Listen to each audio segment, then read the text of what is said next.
Hello, everyone. I'm Eric Youngstrom. I'm a professor of psychology and neuroscience at the University of North Carolina at Chapel Hill, and I'm also the co-founder and director of Helping Give Away Psychological Science. Welcome to the last of our spring speaker series. It is a joy to be here today with Dr. Choukas-Bradley, who is a rising star in the field of psychology, not just because she came from Carolina. She was a graduate student in the program here who worked with Mitch Prinstein, a friend and colleague, and then has gone on to internship in a bunch of different places and is now at the University of Pittsburgh Medical Center. She also was a teaching assistant for me in a graduate assessment class, and I talk about things that we did together and cases that she worked on literally all around the world. So it is a joy to have you back. So thank you, SGA, for giving us the money. Thank you, Julia and Phoebe, for making this happen. Thank you, Sophie, for coming. Thank you so much, Eric, for organizing. Thank you to Julia and everyone for all this organization. All right, so I'll go ahead and get started. Keep going.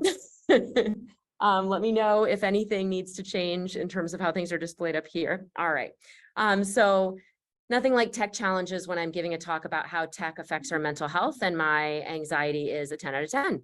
But I will be asking Julia to advance the slides while I advance them here, and I need to make sure to remember to do that for you all. Okay. Wait, hold on. We could just do it. Hold on. Because you're advancing, if I have the Zoom showing up here, we should just be able to have one, right? Yeah, that would work. Okay, we're just going to do that. All right, if you go ahead and click. So I am the director of the Teen and Young Adult Lab at the University of Pittsburgh, and an assistant professor of psychology. I am a member of the developmental, clinical, and social psychology areas. I am a clinical psychologist by training and a licensed clinical psychologist. And I think it's really important for psychologists to acknowledge our positionality.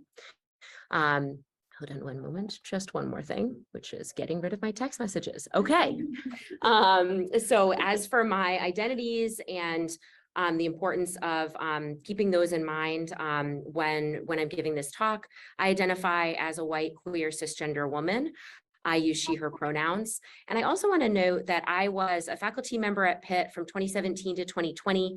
And then when my wife got a job closer to Delaware, I followed her to the University of Delaware for 2 years, and we just moved back to Pitt. And I see some folks, I think I saw somebody from Pitt, and I'm not sure about folks from UD being here right now.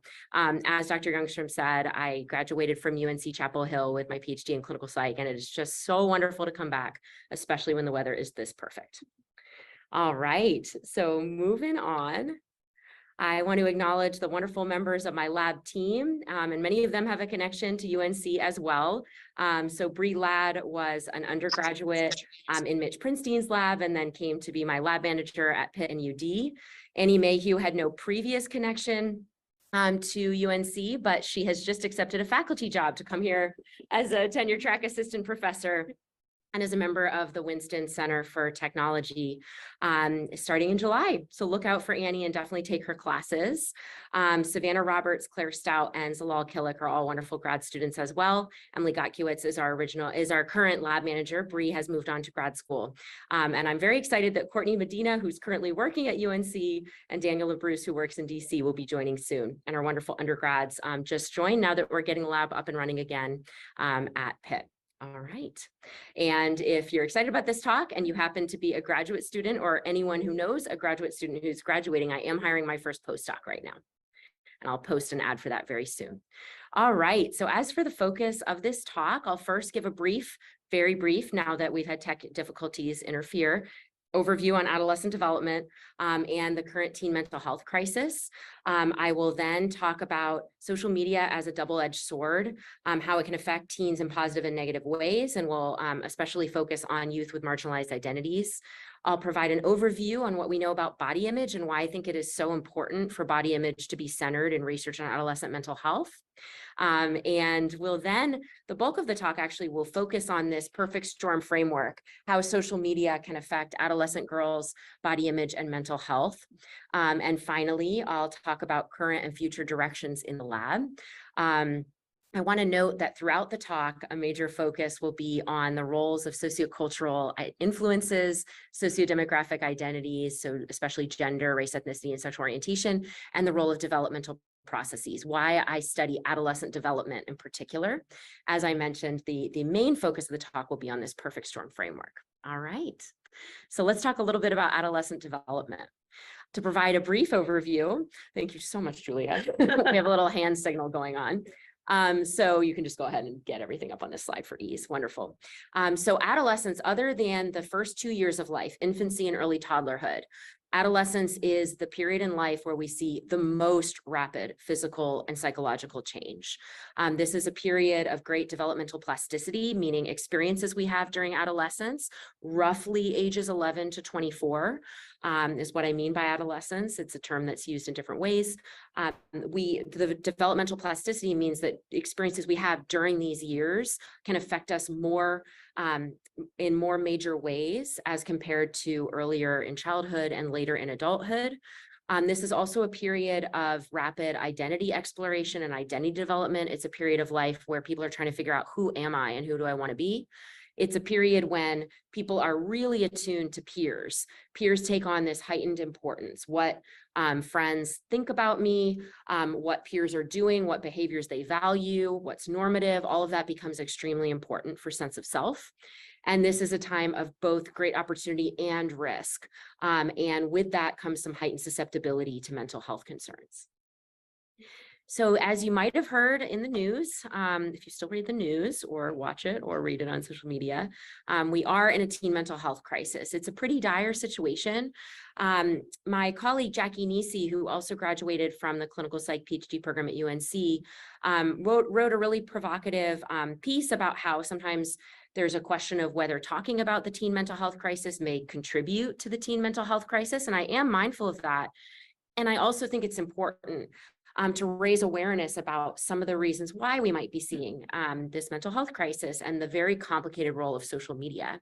I want to note that data from the CDC published in 2022 that had surveyed adolescents in 2021, and I haven't updated this for the brand new report that came out a few weeks ago, but the stats are similar except even more concerning.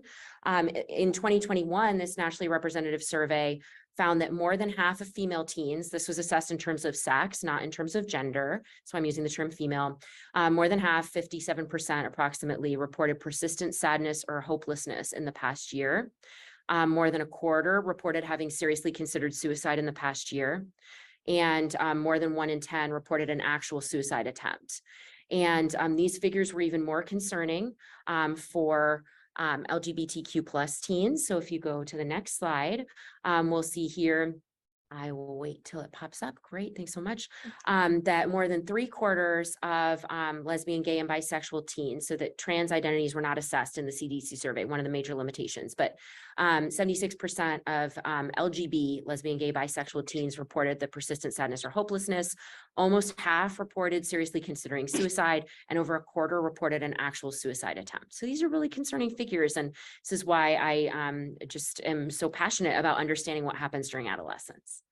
All right, I also want to note, I will be talking about LGBTQ plus identities at various points in this talk, and I want to note now that affirming language for LGBTQ plus communities changes over time. As I mentioned, I am a member of the LGBTQ plus community, and with that said, I'm giving this talk in April of 2023, and people watching the recording may find that terms I'm using today may seem outdated by the time folks are actually watching this talk. I will be using the term sexual minority or queer as umbrella terms for any identities that are non-heterosexual. And I'll be using the terms transgender, trans, and gender minority as umbrella terms for gender identities that don't match people's assigned sex at birth. That said, I am including both binary and non-binary identities within these umbrella terms, but there is some controversy, not exactly controversy, but differences in opinion within the gender minority community in terms of which of these identity labels feels affirming and whether the label or the identity transgender fits for folks who have non-binary identities. There's disagreement there. And when I say cisgender, this refers to any non-transgender identity, so a gender identity that matches someone's sex assigned at birth. All right. Going on to the next part. So let's talk about how social media can be a double-edged sword. And by the way, I'll get through all the slides and then we'll have discussion to make sure we get through them. So when I talk about this idea of social media as a double-edged sword, I'm talking about how social media can interact with adolescent development in both positive and negative ways. These slides are very text heavy. In the future, I will have more images, but I want to convey a lot of info, including to the folks on Zoom. So just want to warn you about that. So my students and I just wrote a piece for Advances in Psychiatry and Behavioral Health that's now in press, where we talk about for the different developmental processes that I highlighted as being so relevant to adolescents, starting with the heightened importance of peers. Social media can have both positive and negative effects on adolescents in terms of how this developmental experience plays out. So when we think about the heightened importance of peers, we can think about the need for peer belonging and support during this period of life and the need for peer status. Let me break down peer status. For those of you at UNC, if you have an opportunity to take Mitch Prinstein's class, he is currently on leave. I don't know if he's officially on leave, but he is currently the chief science officer at the American Psychological Association. So he's not teaching right now. But if you ever have an opportunity to take his class on popularity, it's all about why peer status, such as popularity and likability, is so important during adolescence. So on the positive, when we talk about how social media affects adolescent development, it's complicated. On the one hand, social media increases access to peers. It increases access to social support, including the ability to form community with folks with one shared identities. So for example, kids with LGBTQ+ identities who are living in rural areas, which is one of the populations I'm most passionate about understanding the lived experiences of, they can actually find other queer and trans folks when they may not know a single person in their home environment. And some of you may identify with this. In terms of the need for peer status, many adolescents report feeling positively about how they can get these indicators of peer approval that can increase their sense of being liked, being popular, and that can promote well-being. On the other hand, on the negative side of things, there's a lot of text here, but I'll break this down. When we think about the need during adolescence for peer belonging and support, adolescents have reported that they sometimes are exposed to increases in peer victimization, such as cyberbullying, and have this increased pressure to be online 24/7. And I'm seeing some nods to something that comes up in many psychological science studies. And in terms of peer status, adolescents may engage in something called upward social comparisons, which I'll break down more when we get to the body image section. But that's where we compare ourselves on social media to people who we feel are better than us on some domain, whether it's we feel that they are more attractive or they have more money or they have a job or got into a school that we aspire toward. And upward social comparisons can increase our sense of dissatisfaction with our life and can increase mental health symptoms. We also have data from my lab and others showing that kids who overvalue the quantifiable metrics of approval, who care a lot about getting a lot of likes, show increases in depressive symptoms over time. Let's talk about the identity exploration and development part. So when we think about adolescent development, adolescents are very egocentric. You might remember when you were in middle school and high school, and I see some smiles of recognition in this room live. When we are in the middle and high school years of adolescence, it is developmentally normative. It happens to almost everyone that we feel like there is a spotlight on us. We feel like there's something called the imaginary audience, and that everyone around us is highly attuned to what we're doing. The thing about social media is it can increase the need to engage in what psychologists call perfectionistic self-presentation, the need to present a perfectly curated, edited, photoshopped life and body image. That said, and that's a negative. So I don't know why I have that under positive.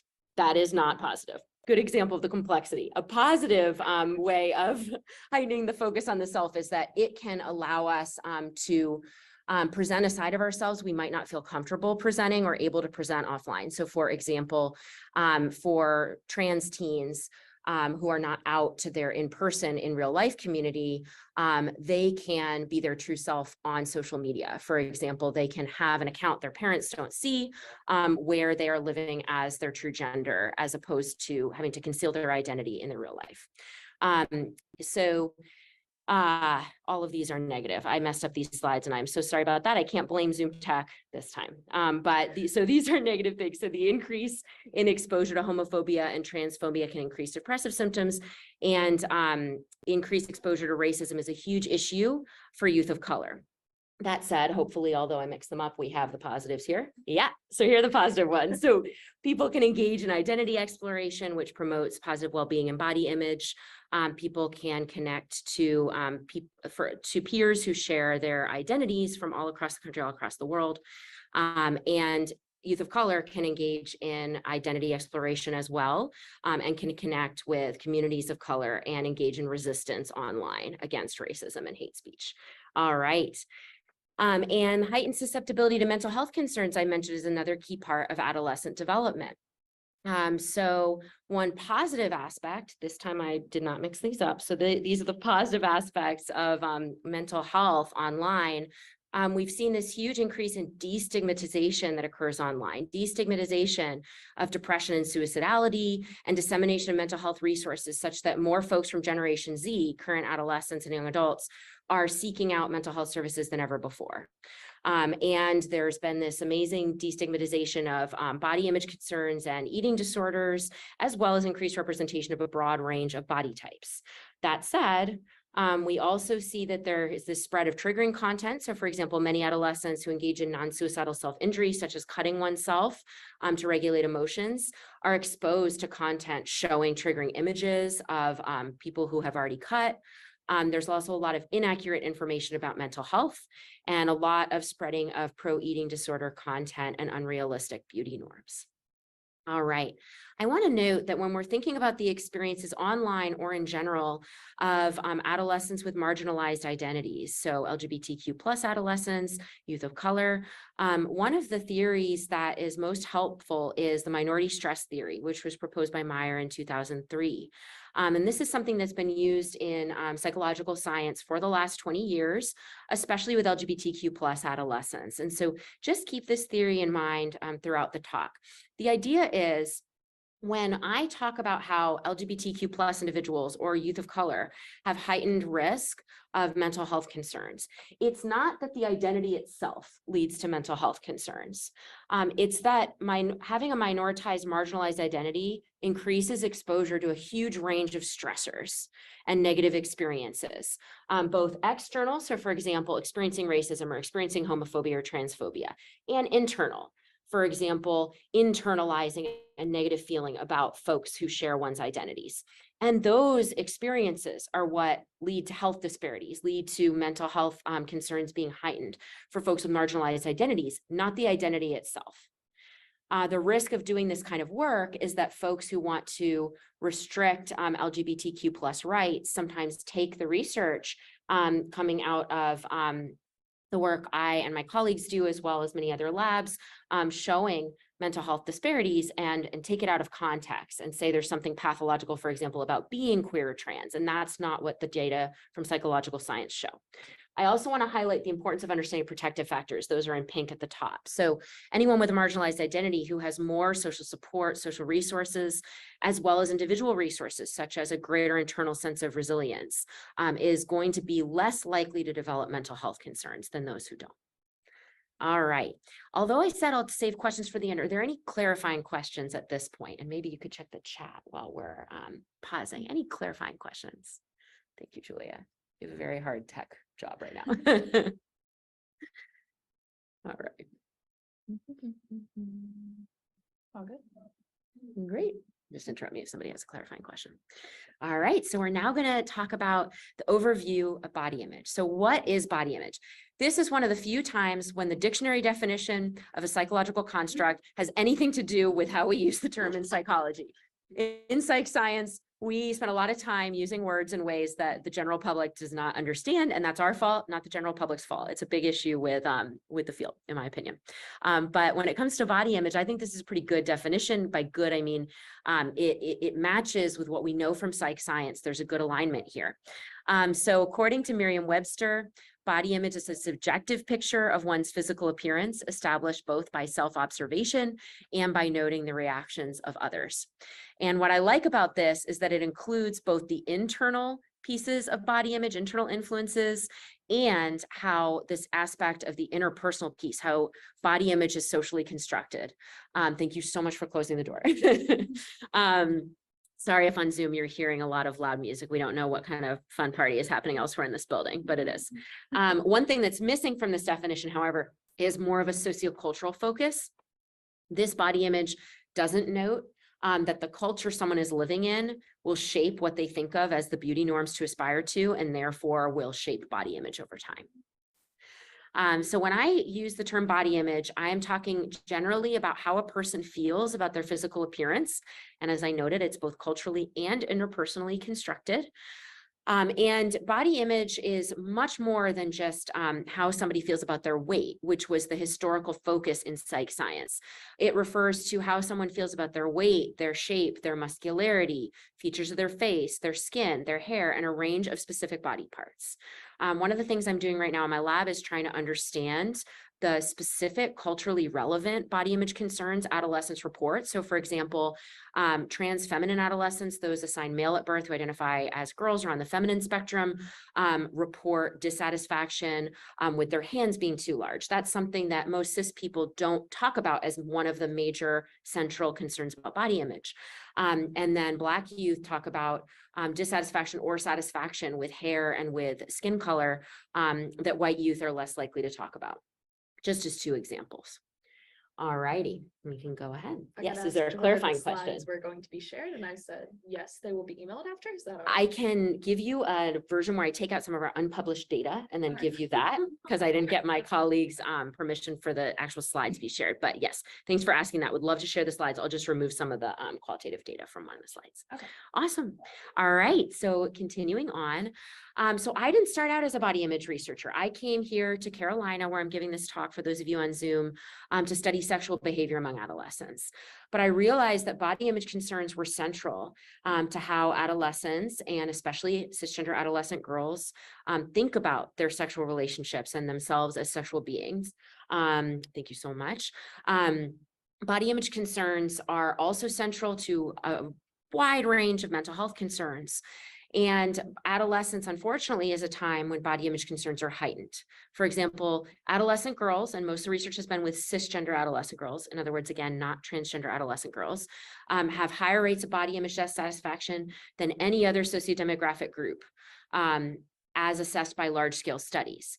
Data from my lab and others that's just being published now suggests that gender minority trans kids may have even higher rates of body dissatisfaction than cis girls, but those findings are really new and we need to understand them better.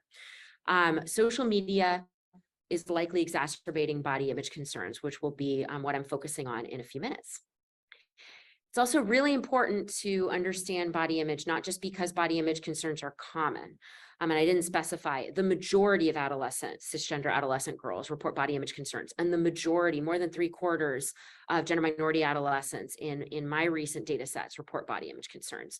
But body image concerns are also linked to lower well-being. So for example, among cisgender adolescent girls, body image concerns or general appearance concerns, I use those terms interchangeably, are the single strongest predictor of low self-esteem among adolescent girls. And body image concerns are also linked to depressive symptoms, disordered eating, and then this kind of great example of a psychological science mouthful term, appearance-related health risk behaviors. Let me give you a real-life example. If somebody engages in tanning to darken their skin or uses skin bleaching creams to lighten their skin, those are examples of behaviors that put health at risk to varying degrees in order to change one's appearance to match societal standards. Another example of an appearance-related health risk behavior would be anything related to cosmetic surgeries that aren't, or plastic surgery, cosmetic surgeries that aren't necessary and that have health risks, but are aimed at changing one's appearance. Can I ask a clarifying Yes, question? absolutely. How do we define disordered eating? Great question. This is one of the most complicated things in the field. Okay, so when I use the term disordered eating, it doesn't just refer to eating related behaviors. Some of the most commonly studied eating related behaviors are restricting one's caloric intake, fasting. So in psych science, that's considered to be going 8 hours or more without consuming any food.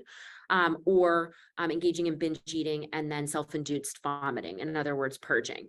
But we use the term disordered eating in the field to also refer to a broad range of behaviors aimed at changing one's weight or shape that don't actually involve food. So for example, excessive exercise or excessive muscle building behaviors. For example, there's argument about whether taking pre-workout should be considered disordered when it's so common, but a lot of the behaviors we refer to as being disordered are extremely common among adolescents and young adults. I'll also note there's some question about whether we should use the term disordered eating to refer to the behaviors of trans kids who are undergoing a medical or social gender transition, who may engage in changes to their food or food behaviors or exercise or other behaviors that have historically been labeled disordered. If it's aimed at aligning one's physical self with one's gender identity, should we stop calling that disordered? In 2018, I did qualitative interviews with trans kids who said they think the term should still be used, and I need to do updated work in this space as things have changed so much sociopolitically. But the kids I talked to said they thought that term was still appropriate because these behaviors were causing them distress. Even if they were part of one's transition, they were causing distress. And that's part of how clinical psychologists often think about what is disordered versus not. Any other questions, clarifying questions so far? Great question. All right, keep on going. So adolescence, as I mentioned, is a time of heightened body image concerns, especially for cis girls and for trans youth broadly. And this is due to a whole range of factors. So biologically, when adolescents go through puberty, their bodies often become out of alignment with what they would consider to be their ideal bodies. So for example, cisgender girls tend to gain weight in ways that bring them further away from body ideals, whether the beauty ideal that they are thinking of is a thin ideal or a slim, thick ideal, so a thin waist with more curves. Many find that when they go through puberty, their body changes in ways that don't align with the societal standards of beauty. For trans kids, if kids identify with a binary trans identity, for example, identifying as trans girl or trans boy, pubertal development can be very, very triggering and cause a lot of distress because one's body can very rapidly become very different from one's ideal body. For example, a trans boy, someone who is assigned female sex at birth, going through pubertal development, if they are not taking puberty blockers and cross-sex hormone therapy, they may experience a growth in breasts that feels really gender unaffirming, where one's body does not feel aligned with one's identity as a trans boy. It's just one example. Cis boys sometimes don't show the same spikes in body image dissatisfaction, in part because currently in the United States, and what I'm talking about tonight is specific to the US. I should have said that earlier. Cis boys develop more of an ability to gain muscle after pubertal development as opposed to before. And because societal standards for beauty for boys and men in the US promote a muscular body type right now, some cis boys find that pubertal development helps them achieve those body ideals. But many cis boys and young men report very high levels of body dissatisfaction because it is really hard to attain these societal standards of beauty. So I'm talking about the biological changes while simultaneously talking about the role of culture here. And that's how all of this works. There's an intersection, biological changes of adolescence and cultural gender-related pressures. This is also the time in life, roughly ages 11 to 24, when most, but not all, most people initiate dating relationships, and almost all people report that increase in the importance of peers that I mentioned before. And when we care a lot about what our peers think of us, and when we are initiating dating and sexual relationships, this can increase our focus on physical appearance. All right. Objectification theory is an example of one of the traditional theories of body image concerns that was proposed in the 1990s. That's perfect to pause there for a sec. And so this was before the advent of modern social media. Fun facts about the authors: Barb Fredrickson, for those of you here with me in person, I'm seeing some head nods, is in the social psychology program here at UNC. and is one of the leaders in this field. And Tommy Ann Roberts is a professor at Colorado College. And Roberts didn't start out as a psychological scientist. She started out with a career in acting. She wanted to be an actress. She was one of the women who came forward, the original group of women who came forward to accuse Harvey Weinstein of sexual assault based on her lived experience when she was a young woman aspiring to be an actress and was sexually harassed and possibly assaulted, I'm not sure about the details, by Weinstein. So she channeled her lived experiences into developing this theory that has to do with the shared experiences of girls and women in a culture that sexually objectifies women. So it's a great example of, I like to destigmatize the idea of me search. Often psychological scientists are criticized for studying things that are personally relevant to us. But this is an example of, I think, the power of channeling one's experiences into one's career as a scientist. So this theory says that in a culture that sexually objectifies women's bodies, as you'll see these examples, we live in a culture in the United States that constantly sexually objectifies girls and women's bodies. In the interest of time, I won't break down each of the photos, but I will say the image on the lower left is of a 10-year-old girl who's being sexually objectified in this image from Vogue magazine from a few years ago. Self-objectification. This is an experience that most adolescents report, even if the term might not be familiar. Again, this is one of those mouthful terms that psychological scientists use. And so when I say self-objectification, I'm referring to this set of processes in which girls and women, and research from my lab and others suggests also cis boys and also gender minority youth, started with a focus on cis girls and women, think of oneself, we learn to think of ourselves as objects of other people's gaze and of other people's sexual desire. So what do I mean by this? Some people remember a shift from childhood to adolescence. For example, many cis girls, and if you identify as a cis girl or young woman, when we're in the Q&A part, I'd love to hear your experiences if you would like to share them. Many people remember in elementary school being able to play on the playground or be on a sports field, playing soccer, et cetera, without thinking about how one's body looked. In other words, many cis girls report that in early childhood, they remember being able to be a subject in their bodies rather than an object of other people's gaze. But in middle school, most cis girls and many people of all genders as well realize that it's very hard to go through the day and ever forget about how one looks. It can become all-consuming to think about how I look to other people as opposed to how I feel in my own body. And the second part here is people can learn to think of their value as being driven by their physical appearance and their sex appeal, that's more important than other things. So for example, on college campuses like we are right now, if someone says, "How did he get her?" what they mean is there seems to be a discrepancy in physical attractiveness by societal standards of beauty. People don't say things like that. And of course, that's a heteronormative thing I just said. People don't say things like that to refer to disparities in intelligence between two partners or kindness. People have a shared understanding that romantic partnering might be based more on physical appearance than anything else. And some adolescents begin to think of their whole value as people, as being driven by that physical appearance. And self-objectification is something that most people experience in adolescence and many continue to experience it into adulthood. But there are individual differences, and people who are higher in self-objectification report a broad range of maladaptive developmental and mental health outcomes, such as higher depressive symptoms and disordered eating, and a broad range of body image concerns. Another major theory that was developed in the 90s by Kevin Thompson and colleagues is the tripartite influence model of body image. And again, this was before the advent of modern social media. So this theory says there are three main influences: parents, peers, and the media that transmit these beauty norms, and that body dissatisfaction arises through internalization of the thin ideal and through social comparison. And I'll break these down more in the coming minutes. The social comparison piece is based on social comparison theory, which arose in the 50s. Recently, my students and I have found that when you integrate social media influences above and beyond the effects of mass media influences, peer influences, and parent influences on body image, social media influences, and this internalization, not just of the thin ideal, but a muscular ideal, predict body image concerns among adolescent girls. This was a single time point study that we need to replicate with longitudinal designs.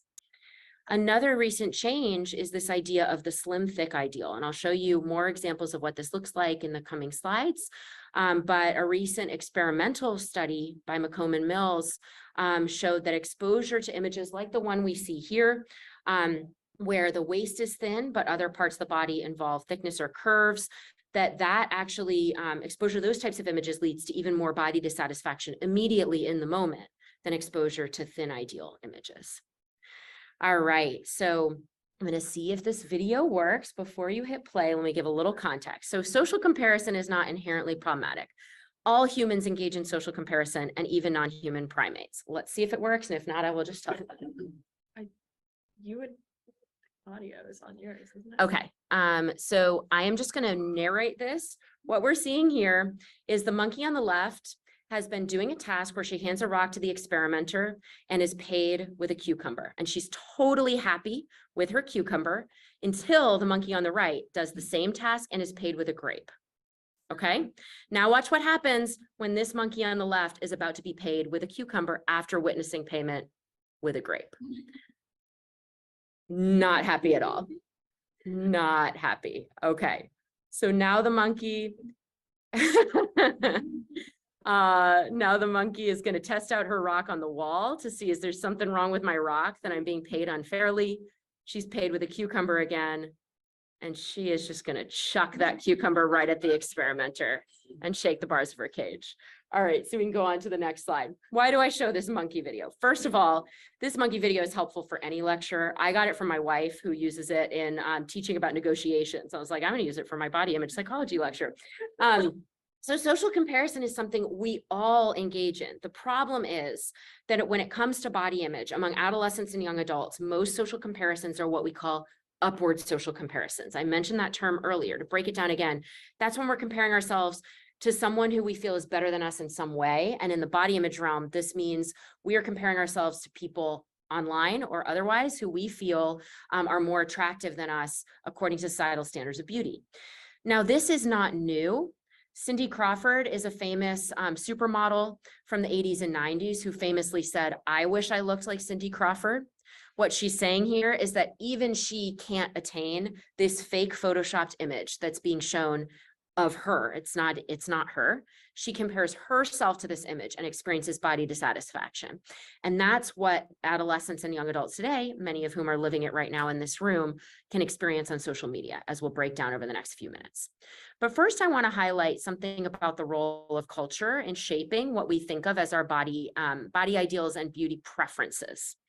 All right, so many parents, and now that I'm at the age where most of my friends and colleagues have kids, many parents, including those who have been trained to think about how culture affects what kids do, still think that their girl kids are naturally gravitating toward pink, and their boy kids are just naturally gravitating toward blue. I've heard this a million times, where parents think there must be something inherent because I didn't give my kids pink or blue things.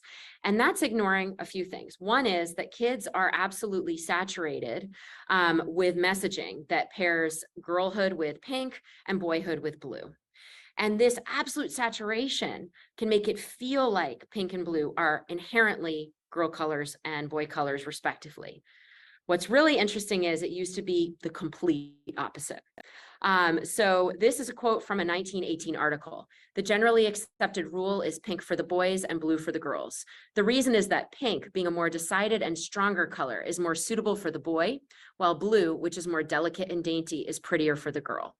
And people at that time felt as strongly as we do now that pink was just naturally a more masculine color that was appropriate for boys, and blue was just a dainty girl color. No, everyone should be wearing Carolina blue. So this is a clear example of how social norms and media messages can socialize us into what we refer to as our preferences without our consciously being aware that we were being socialized. Beauty standards for women, and hold off for clicking for a second. Thank you so much. So beauty standards for women, there you could see less extreme but similar rapid changes in beauty ideals for men. We don't yet have enough information to talk about what would a non-binary beauty ideal look like. Will it change over time? focusing on feminine beauty ideals for the moment. This isn't every single decade because it didn't fit on the slide from the last 110 years. But this is most of the decades from the last 110 years. And you can see how much the ideal body type for women, and of course, the images here are of white women, and media ideals consistently to this day tend to overrepresent white women in images of what the ideals are. But you can see how the level of thinness, the body mass index, and the level of musculature and curves changes over time. So for example, in the past 20 or so years, in the 30 years now, in the 1990s, the ideal was something called heroin chic. Oh yes, thank you so much for showing that. Which was a term that was used to refer to the very thin ideal promoted in the 1990s.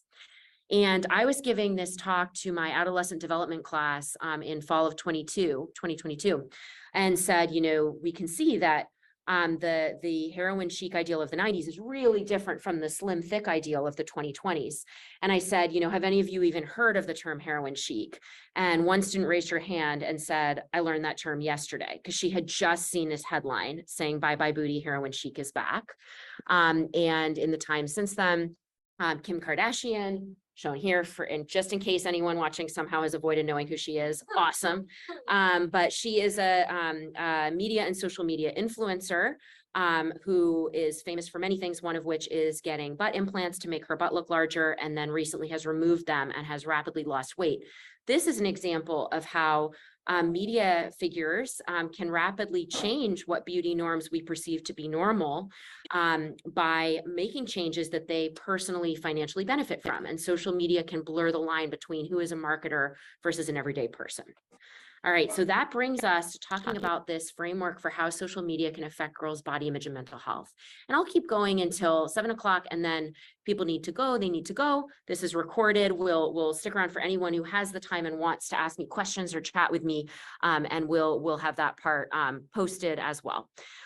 So let's keep on going.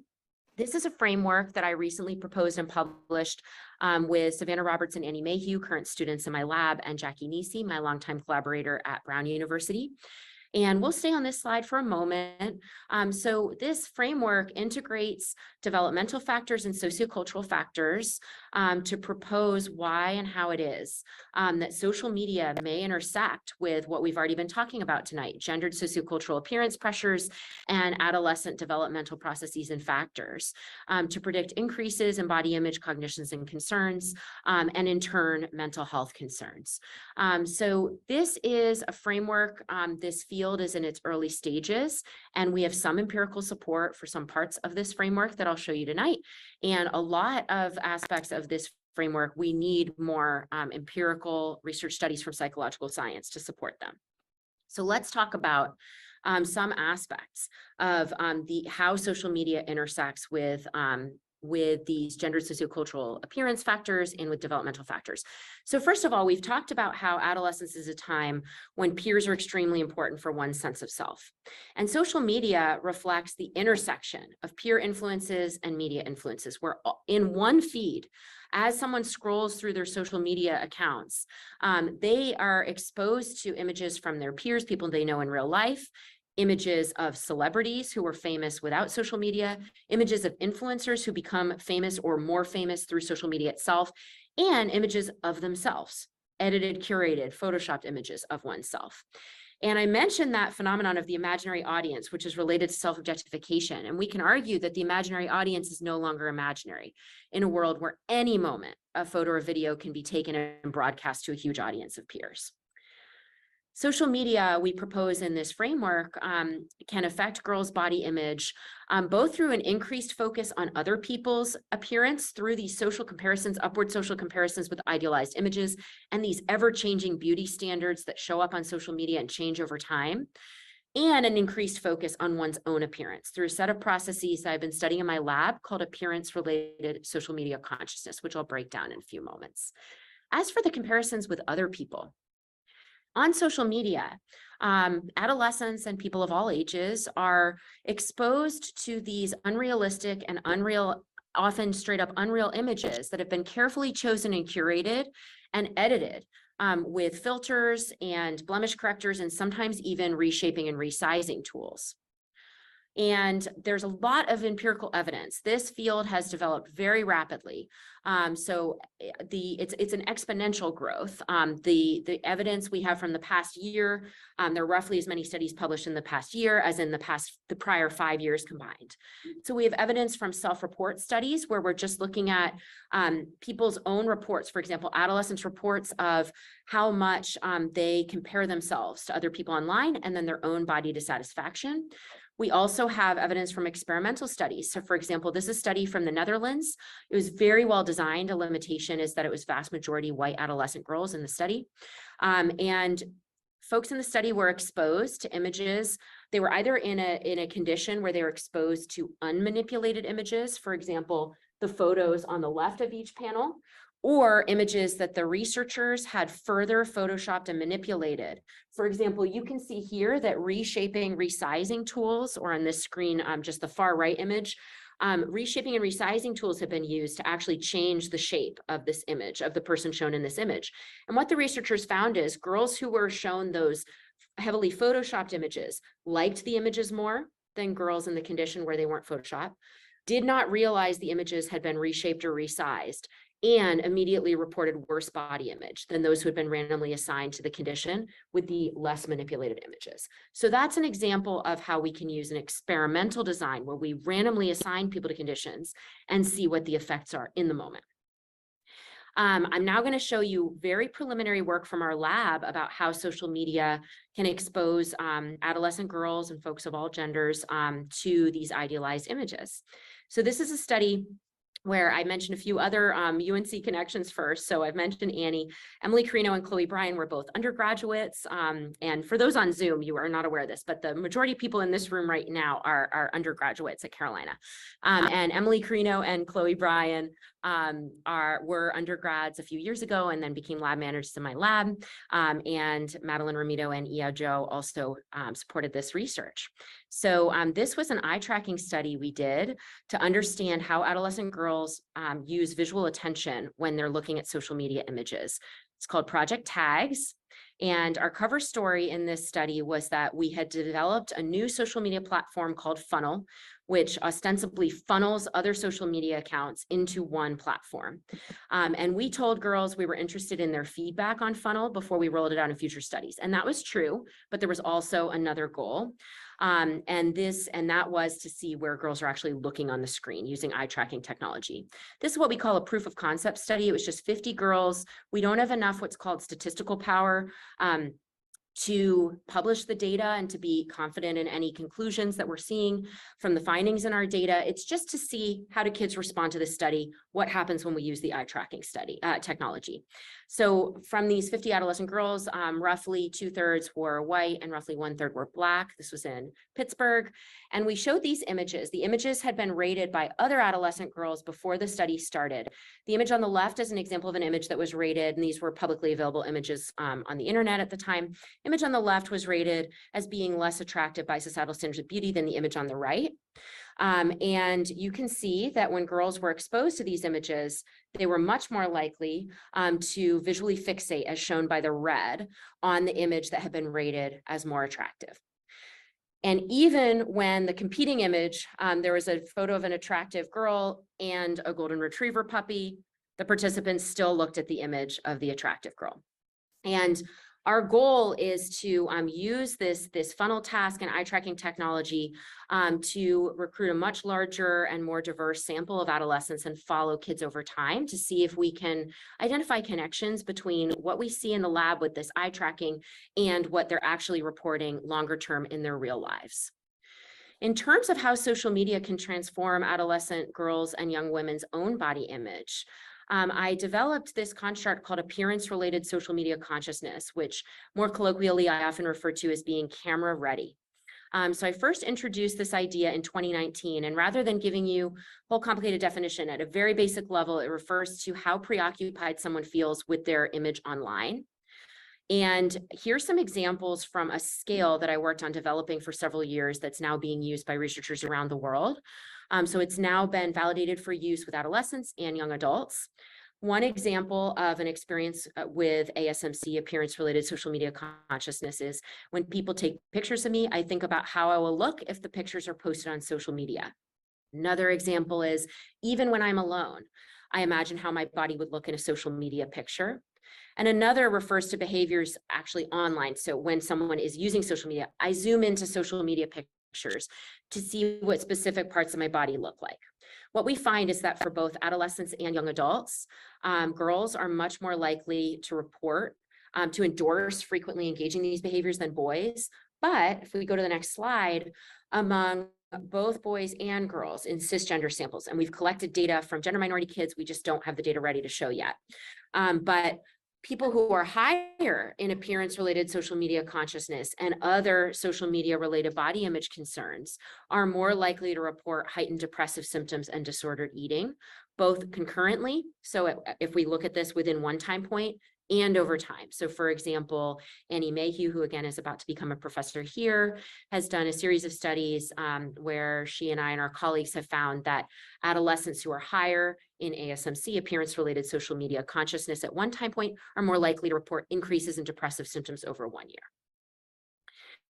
All right, another really interesting thing is to think about the role of social media in perpetuating beauty ideals that are really complicated and often involve cultural appropriation. So for example, the images on the left may look like they are women of color, but these are actually women who identify as white, but seem to be changing their appearance to appear to be women of color.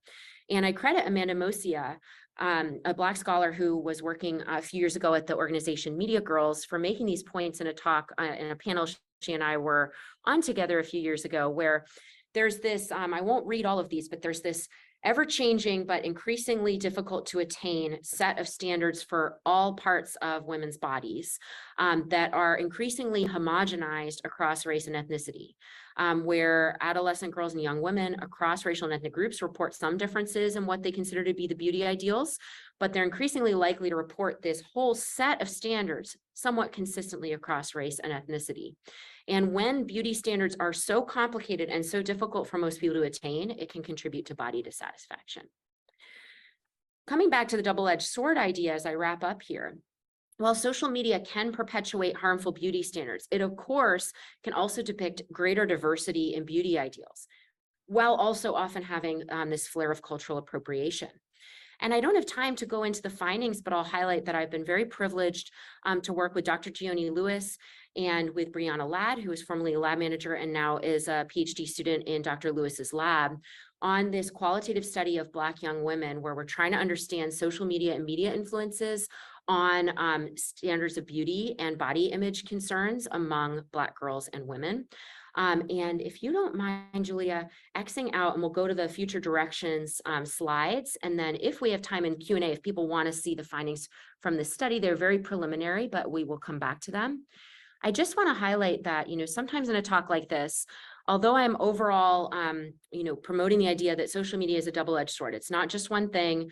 It has many developmental benefits for adolescents, but I am highlighting more of the negatives than the positives.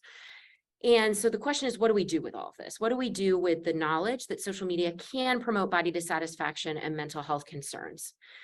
So I'm very privileged to work with some folks at the Harvard School of Education and with my colleague Brian Galla at the Pitt School of Education.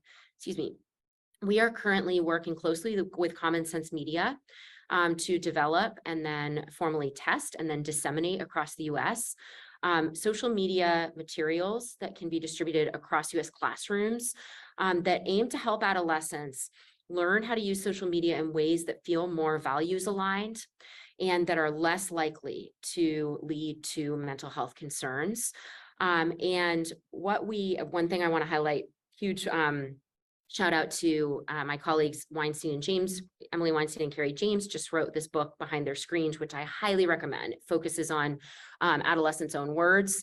But I want to highlight for anyone here who's interested in clinical psych that these materials, these intervention materials, borrow from cognitive behavioral therapy, acceptance and commitment therapy, and dialectical behavior therapy, which are treatments that have been developed and tested to treat a wide range of mental health concerns. And we are using principles from those therapeutic techniques in our intervention, and then we'll be testing that the effects of the intervention in what's called a randomized controlled trial, where we assign some adolescents to get our intervention materials, some adolescents to get a different intervention, and some to be in a control condition with no intervention at all. As we wrap up, I also want to note that I am very fortunate to be working with folks in the School of Med at Pitt on developing an intervention for rural LGBTQ+ youth. I mentioned that's a population really passionate about understanding how to reach. And we're working on whether we can use AI and the improving abilities of AI in recent years and recent months to develop an intervention that wouldn't require human involvement so that we could reach LGBTQ+ youth in rural areas who are in distress in the moment with helpful resources about how to use social media in ways that promote mental health instead of worsening mental health. Finally, I am working on that study I mentioned before, where we're combining project tags and that funnel eye tracking paradigm with this longitudinal design. We're continuing our qualitative interviews with Project Rose. And I'm working with Brian Thoma and folks in the School of Med at Pitt to really understand the lived experiences of gender minority youth and how social media can affect lived experiences. And we're particularly interested in how trans youth of color experience social media and mental health. Thank you so much to all the research team members who contributed to this research, the youth who have participated, and to all of you for your careful attention. Thank you so much. I know some of you have to go. If you want to stick around for question and answer or just a more casual chat, I will be here. Thank you so much for your attention. I really appreciate it.